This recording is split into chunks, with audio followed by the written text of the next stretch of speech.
Good morning. It's early Saturday morning. I'm down in the basement. Katie and the girls were asleep upstairs, and I was just restless, so I came down to record this podcast because, gosh, I'm having fun doing these, and this topic's really important for people like you and I. So first, I want to thank you if you've shared these, if you're listening to them, if you're sending them to people you know who are like us. Thank you. I appreciate it. So this episode's a little different. I want to start with this statement that I want to challenge you. I don't think that people like us know the difference between happy and sad. And here's why. I'll make an argument here. Don't go anywhere. See, every entrepreneur has been told they don't feel right. Like, you tell me, hasn't your confusion been mistaken for aggression? Hasn't your irritation been mistaken for anger? Haven't you heard things like, hey, why are you so excited? Why aren't you more excited? Why are you so happy? Why aren't you more happy? How do you feel? Can't you just tell me how you're feeling? People like us are constantly told we don't feel right. We're also often told we don't make other people feel right.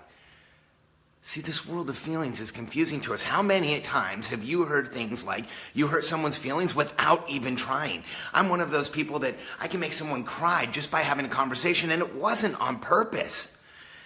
How many times have you, ladies, let's be honest, have you been called a bitch for just being yourself or trying to get something done? We're often told we don't make other people feel right. And the fact is that when somebody says to someone like us, how are you feeling? The question is confusing because what we want to tell them is, I'm feeling like you should stop asking me that, and I want to resolve what's going on because we are hardwired differently. And that's why I believe you don't know the difference between happy and sad.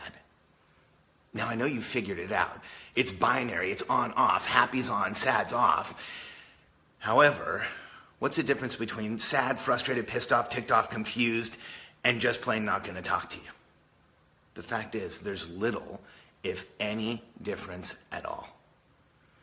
And for us, it's really all just these magical world of feelings we don't understand.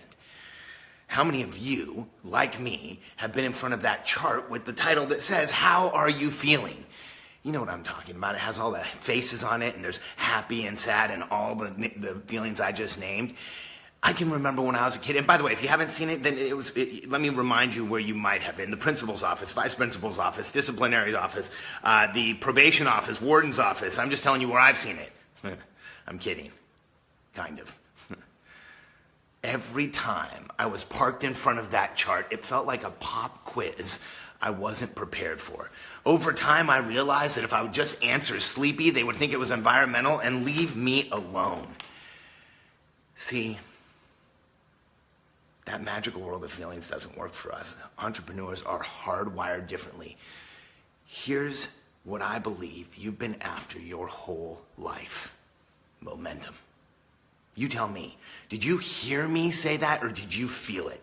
Does that word momentum make you feel tingly? Do you know that that's what you want? Do you know how it feels to be in momentum? There's 3 states. The first one is in momentum. For people like you and I, what does that really feel like? Depending on where I'm speaking, I get answers anywhere from ecstasy and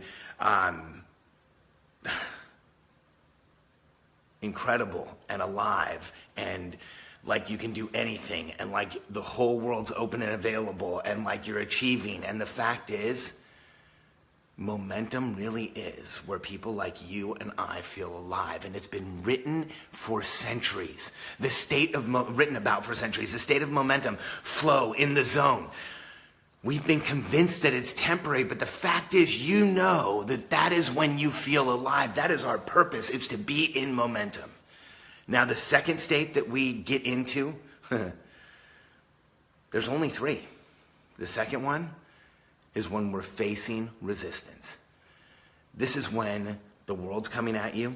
This is when you don't have the resources. You don't have what it's going to take. You can't really see a way out, but You see a small light at the end of the tunnel, and when everyone else in the world is saying it's a train, you're the one who can see the opportunity, and you again create momentum.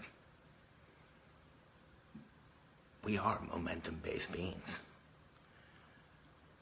That's why the third state is the one that is so fundamentally dangerous for us. It's when we're in full constraint.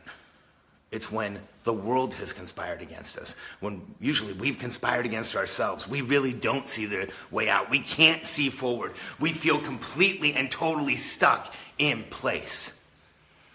Here's what I know about being in momentum.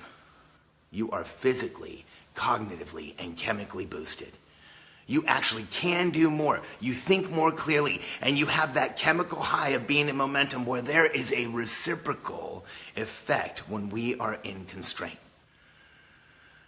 When we're in constraint, our bodies break down. You know, if you've been there, they break down almost immediately. When we're in constraint, cognitively, we get confused. It's harder for us to make decisions. And when we're in constraint chemically, we get depressed, frustrated, upset, and we have an impossible time seeing how to move forward. And here's why this is so important for people like you and I, because this is when we become symptomatic. This is when the exact attributes that make us successful turn on us and can make us look like we are depressed and angry and frustrated and confused and ADD and ADHD and bipolar and Asperger's and autistic and megalomaniacal and all the other shit that people like you and I get labeled all the time now. And now, it's not starting when you're 18, it's starting when you're 18 months. It's ridiculous what percentage of 14-year-old boys are on stimulants right now because they're momentum-based beings that can't sit still for 6 hours, and you know and I know that neither one of us could either.